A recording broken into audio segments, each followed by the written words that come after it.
Aku lama, ini gaming pick Redmi 14 series. Yang paling best, dia approved by Mobile Legends Academy League Malaysia.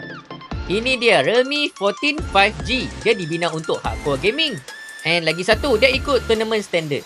Handphone ni dia official gaming phone tau untuk Mobile Legends Bang Bang Academy League Season 3. Sebab apa dia tournament standard? Nombor 1, maintain 90 frame per second. Walaupun aku main dekat sejam, dia maintain tau. And dia support up to 120 FPS. Lagi satu, bila main 3 match berturut-turut, dia punya suhu, dia takkan cecah 40 degree Celsius air ke atas. Untuk touch, support 3 finger touch. Lagi satu, bila dekat environment Wi-Fi yang sesak, latency pun kurang tau. Untuk Realme 14 5G ni, memang ikut standard. Bila main sampai 3 match pun, battery consume kurang sangat. Less than 35%. And korang boleh start game Mobile Legends korang kurang dari 6 saat. Memang laju betul nak start. Macam ni barulah korang boleh main instantly.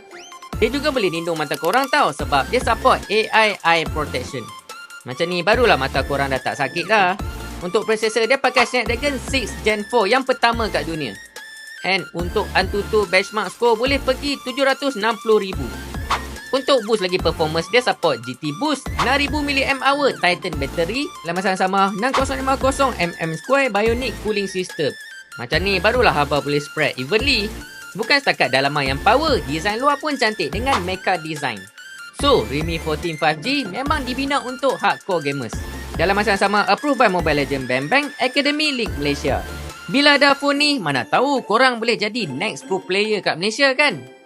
Macam? Stay tuned for more.